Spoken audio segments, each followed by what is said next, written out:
with what's happening now, um, I want to go back to the involvement of the U.S.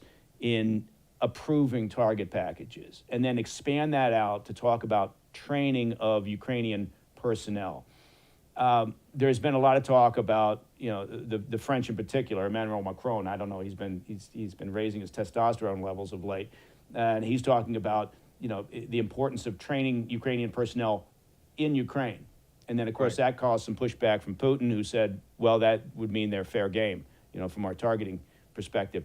How important has been that involvement, right? Not just the logistics, not just the getting of resources to them, but actually working with the troops, the Ukrainian troops. So one of Macron's instincts are correct, although I think the policy will get French soldiers killed. There have been some French legionnaires there. They have been killed.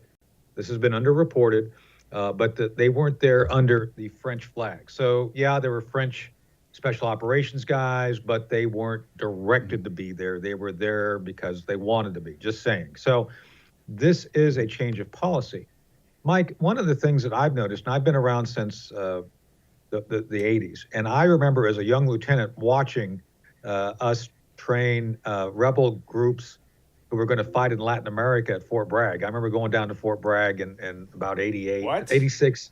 Are you Yeah, are you breaking news? We were training rebel groups. I'm shocked, Tony, that you would release that sort of information. But I'm glad you did it on I the was Situation there in the Report. barracks next to me. What do you want me to say? So anyway, the idea is we did this. We did a similar program of training, as Pete Schoonmaker, General Schoonmaker used to call it, around the ranch. They used the entire ranch of NATO to kind of allow all these countries to train Ukrainian forces. This is the problem. It wasn't cohesive. It's like, can you imagine the difference in training between Belgium and Greece?